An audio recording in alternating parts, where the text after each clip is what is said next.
Good morning, and thank you very much for joining us. I am Yori Folani. Well, our guest this morning is Alhaji Ibrahim Abdullahi. Alhaji Abdullahi is the Deputy National Publicity Secretary of the PDP. So he's in our Abuja studio. Alhaji Ibrahim Abdullahi, good morning to you, sir. Good morning, Mr. Folari. Okay, then. Thank you very much. Okay, I suppose, well, we thought that we'd try and find out how PDP will be moving forward, because quite clearly it has been through some stormy weather. I guess the most noticeable of all is the change of status of the erstwhile chairman of the PDP. So I guess the question to ask, as an outsider to the PDP, is that what does the future look like? Because I imagine there must be some reconstruction, rapprochement, all of those things must be going on. So where is PDP in a desolate place now? Well, that cannot be correct, Mr. Folari. Let me start by thanking you most profoundly for the opportunity okay, sir. To speak with you again on this issue. And thank you for providing the atmosphere for that to be done. Now, PDP as a political party, like you know, is a party that, first of all, have survived longer than any political party in the country today. In the last 25 years it's been in operation, it's got experience, it has gone through a difficult moment, it has journeyed through the murky waters of uncertainty, and has defied the odds. It has remained the only party through thick and thin since 1998 at its formation. It's still the only party that has remained unchanged. So challenges like the one bedeviling it at the moment is something we believe we can weather. It's a storm that we believe we can weather. We have gone through worse situations than the one at hand, and we've been able to come stronger. So yes, we have a change of leadership in acting capacity as a result of disenchantment and dissatisfaction by some of the members of the party. But we are going to certainly come stronger out of it. We're already doing the resetting. We're fixing our house, and that's the good thing about the party. It's a party that believes all the time there are innovations, there are developments, whether negative or positive. It provides us all with the opportunity to do the resetting and come up stronger. So that's where we are. Well, thank you very much, Alhaji. Now, how would you respond to using the game analogy that the situation PDP finds itself in?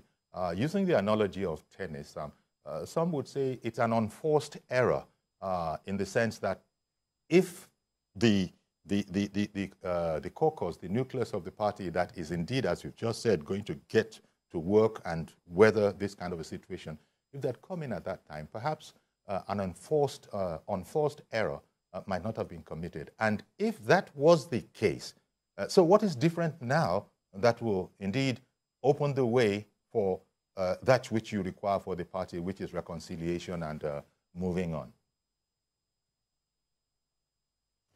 You know, our major problem as a party had been unity before the election.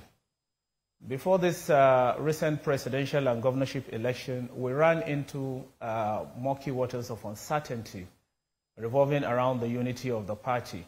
And it's a fallout of the convention that we had, the presidential convention. A number of persons felt aggrieved and dissatisfied with the outcome. Don't forget, before the primaries, there was clamor for the rotation of the zoning of the presidency, first of all, to the Southerners. As of right, the Southerners had asked the party to zone the presidency to the South.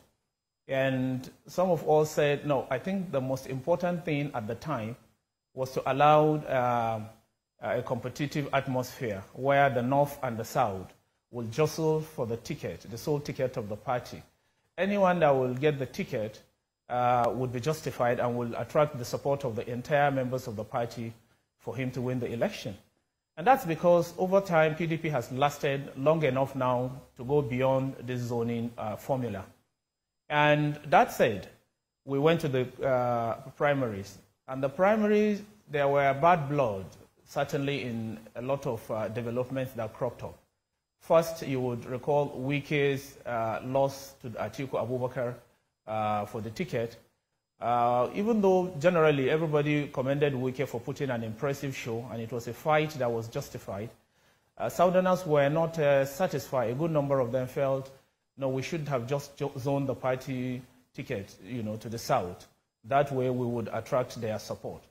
But issues that followed administratively did not help matters in managing, the outcome. And some of us, even in-house, felt it was not justified for the South to lose the ticket, and then were not pacified enough to be able to give the desired support for the election to be won for the PDP. And some of us were not satisfied in-house. I, for one, I did not agree with the national chairman's approach, and we have spoken in-house, we have also spoken outside, to say that the one thing that is critical for PDP going forward was winning that election. Any other thing was secondary. If, like it turned out now, we lose the election, where will the fate of PDP lie? And that's where we are now. So some of the steps that were taken from the National Working Committee level, to which I'm a member, were not satisfying. And we were not comfortable with some of them, and we did not pretend we said that much. We were accused, some of us were accused of siding with Wike, identifying with Wike, but what we feared was going to be serious for us was losing the election, and that's where we are. We've lost the election, sadly. Even when we are in court, and we believe that the process was not quite credible, there were things that were done wrongly. We were falsely made to believe that the beavers will count, and so many other things that INEC pledged they were going to deploy towards giving us a credible election. It fell short of expectation, and that's why we are in court. But beyond that all, we also had very, very avoidable problem as a party, which some of us felt we shouldn't have gone to election with. A divided house. We had G5 governors not in support of the bid up until we went to poll. And then we had faithfuls of the party across the 36 states of the Federation aggrieved. There was this enchantment in the air. People were dissatisfied. And for losing Peter Obi as a traditional party man, because he was the running mate in 2019, if you will recall, for losing Kwankwaso, these were all administrative weaknesses on our part that we shouldn't have allowed. If we hadn't gone through those difficulties and weaknesses, we certainly would have been celebrating our victory by now. This is the position. So is it therefore, Alhaji Abdullahi, that the signs were not read properly? Because all parties like yours, they have their experts, their strategists, visionary people who can usually see and predict a thing. Because, look, the internal affairs of a party is its own business. But because the party doesn't exist for itself, I would like to believe that parties really exist for Nigeria, for the country, to get into office, to serve the country. I don't know, the beginning of the problem, which is PDP decided to go its own way and not zone the presidency to the south in the final analysis.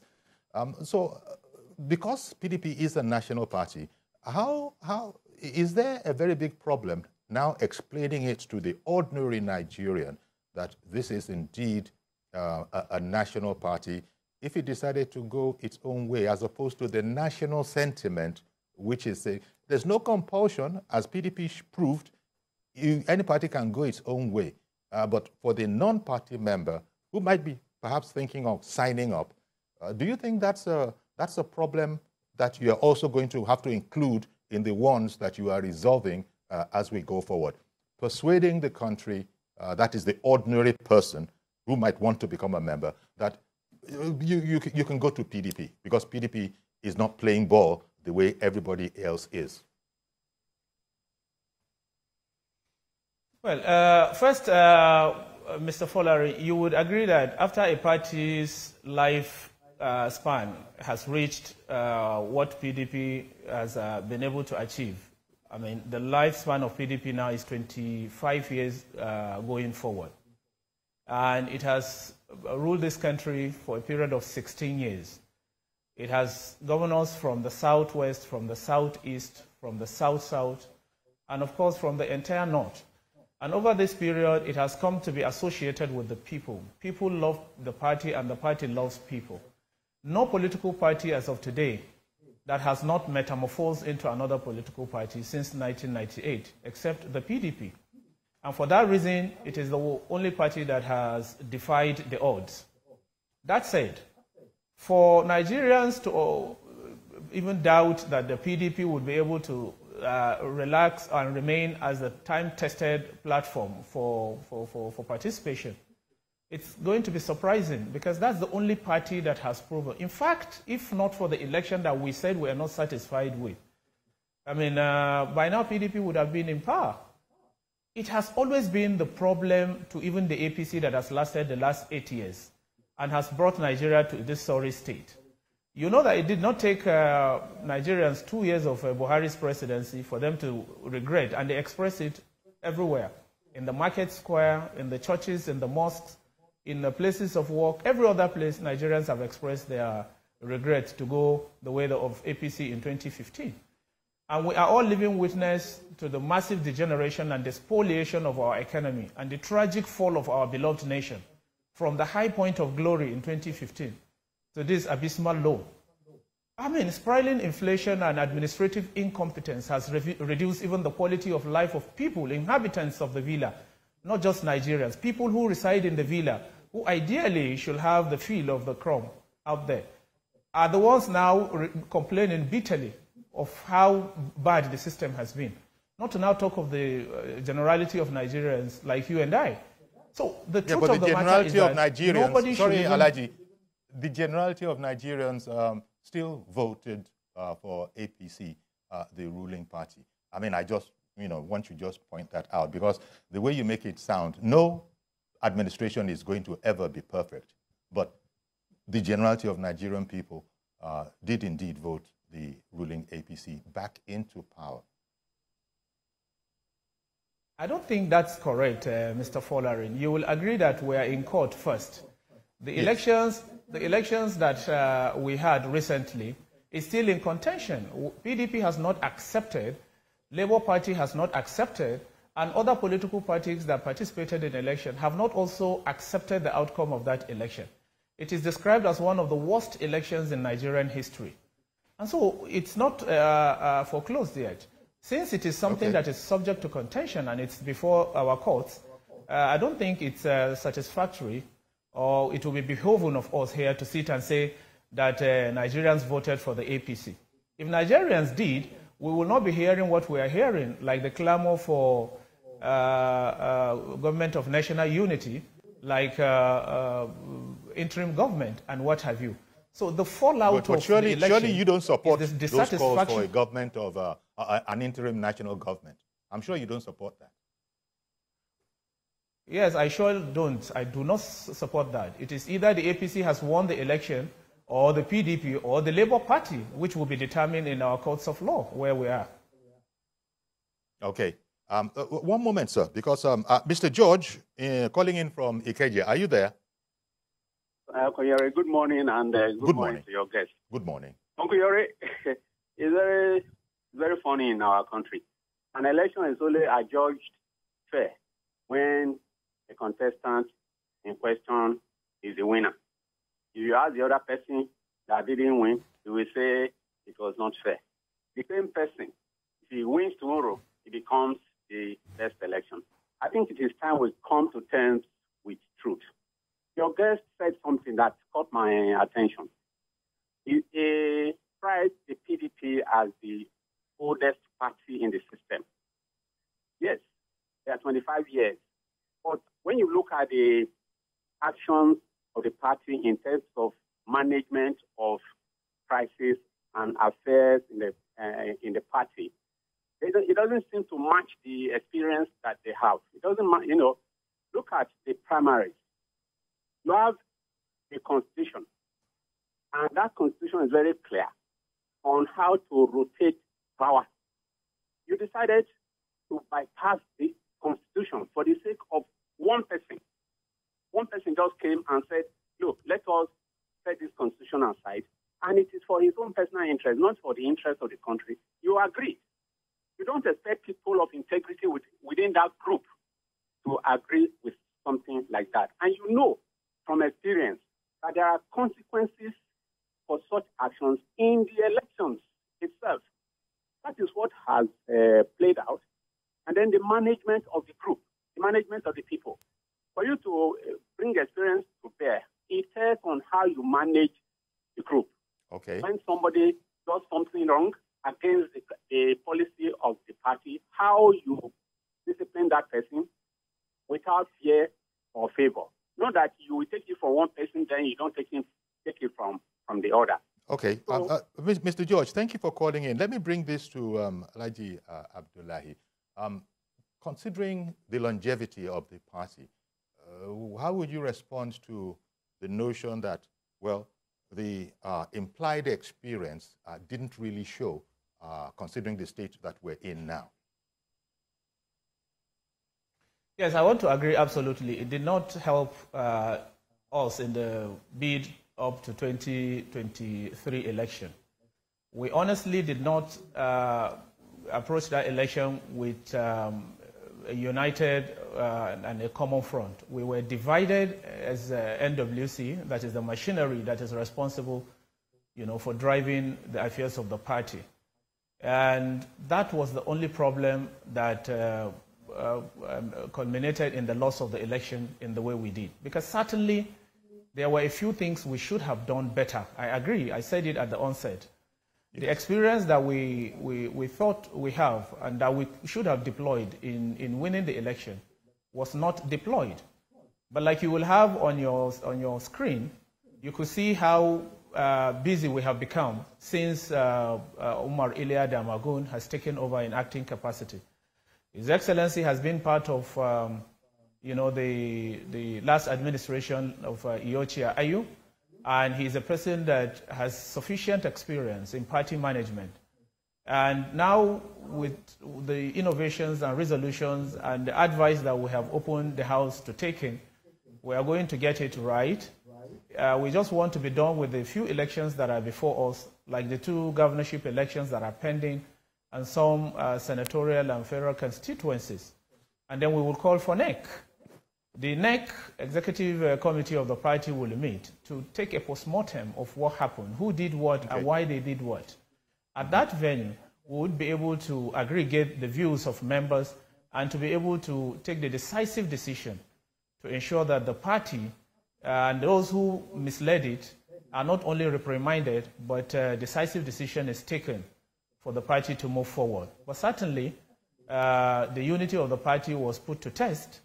The cohesion that we need to win election was not there, and that disunity was responsible for the seeming disappointing results that we had out of the election. But I must clear something very quickly. The election, that is not an admission that we lost the election.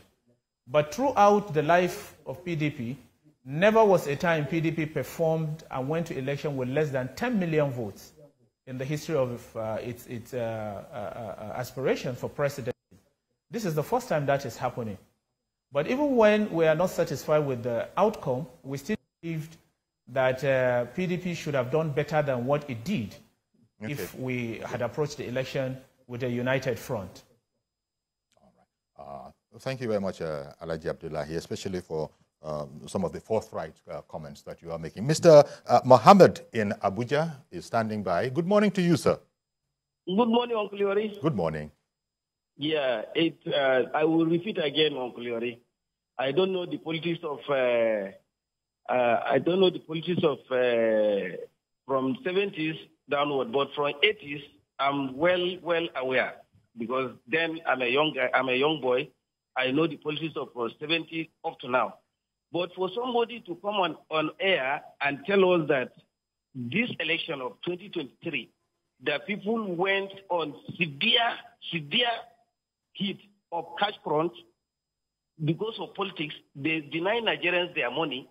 They put us in serious problem because of one person that they think he has money, that if he uses his money, he will win. But by the grace of God, the God that made this world, he now turned back and chose that person with 8 point something million people voted. and somebody is telling me that Murisu and other PDP chairmen then that can declare election when people are voting on the field, those ones they are clear winning. This one that people suffered is calling this election that is not fair. Let's be sincere to ourselves now. Is politics madness? Even if this the election is in the court, let's wait for the court now before we now be our judge by ourselves. But somebody cannot say that this election is not free and fair because you don't have the mandate. Somebody has been declared winner. You cannot just come on air and say that this election is not free and fair. Wait for the court to declare first. Since you say you are angry, you take the... Well, he has said that, unfortunately, for the party, the PDP lost that election. And this is without prejudice to the fact that they are in court, which is the orderly way to do things. But he said that this election is the worst election so far. That is what he said. Okay. All right, then. Thank you very much for calling in, Mr. Mohammed.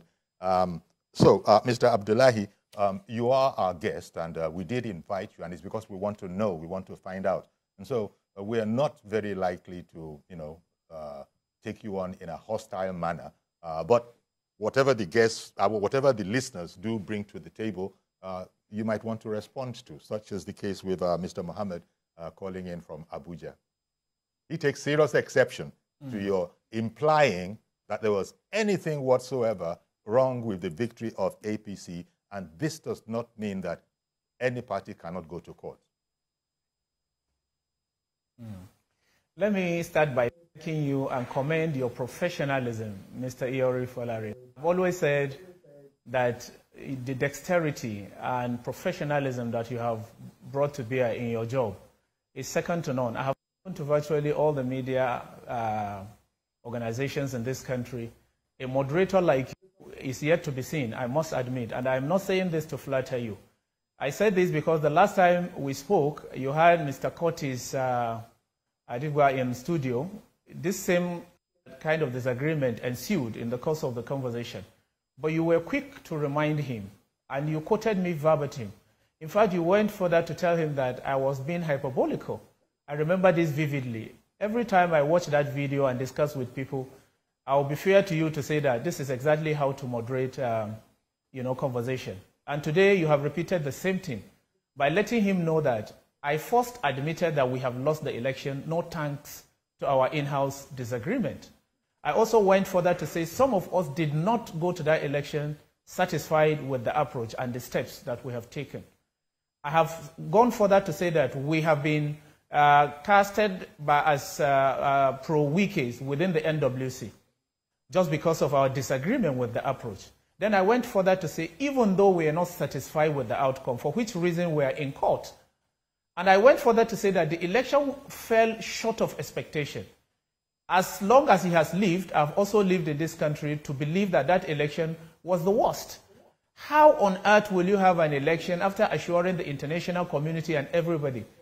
The chairman of INEC went to even Chatham House to expose our nakedness by telling them that this will work. But it turned out it did not work.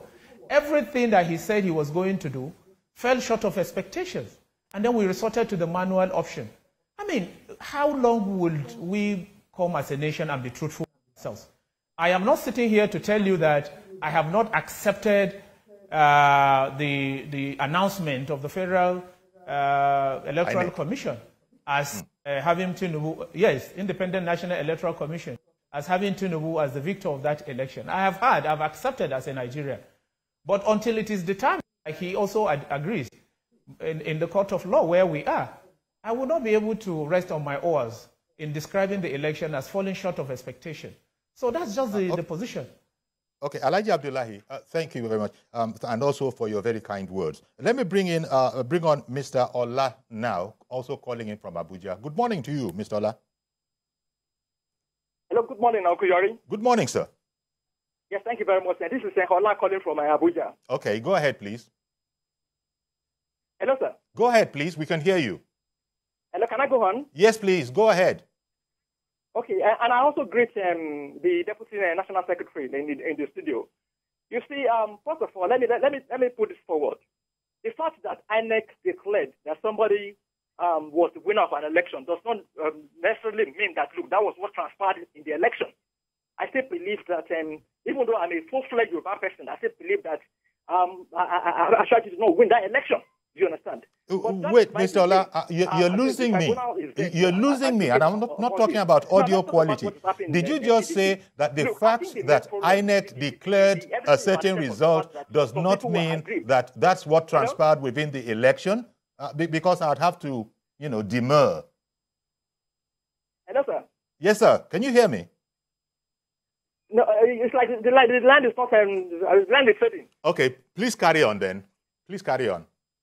Okay, sir. Now, this is what I'm trying to bring across. Look, everything that is happening in PDP now emanated from the fact that some people lost in the primary, and they couldn't just be pacified. Wike that is talking about power shift to the south. Wike was in the party in 2011 and 2015 when Jonathan usurped the tenor of the North. He contested in 2011 when it was the turn of the North. He also contested in 2015 when it was also the turn of the North to rule the country. Wike and Co. did not see anything wrong about that happened in time. They didn't raise any issue about power shift to the south. You understand? That has been my own contention. You see, if it comes to equity, must come with plain hand. Fine. They've done what they wanted to do. I want to believe that, look, probably that is the way God wants it to pan out. But I want to believe that, look, Atiku and his team did not do anything wrong. And I want to put it to the National Deputy Secretary in the studio that Atiku and his people did not do anything wrong as far as how they went into that election. They tried as much as possible to pacify Wike and his guy, and they were recalcitrant. There was nothing they could do. Do you understand? So if you look at it overall, it was the factor of OP that affected the outcome of the election when it comes to the PDP. It's not actually the issue of the G5. The G5 that couldn't assist themselves. These governors couldn't assist themselves in their own different domains. They lost their senatorial seats to opposition. You understand? So it's not even a matter of G5. It is the OP factor that actually led substantially to the outcome of the election as far as the PDP is concerned. Let me just put it on record. Okay. But all right then, Mr. Ola. Power shift or no power shift, whether PDP broke its own constitution, they did not break any constitution. Okay. The last president in PDP, as of 2015, was a Southerner. So it was not out of this world for them to ask power to go to the north part of the country. Let me just put it that way. Thank you very much, Jordan. Thank you very much, Mr. Ola. Well, you put across your analysis of the situation. Quite frankly, there are aspects of it that were not too different from what Alhaji Abdullahi had also said. But I'll let him respond himself after this break. Alhaji Abdullahi, we've got to go off on a break. It won't be too long. We'll be right back. And then you can add your commentary to that.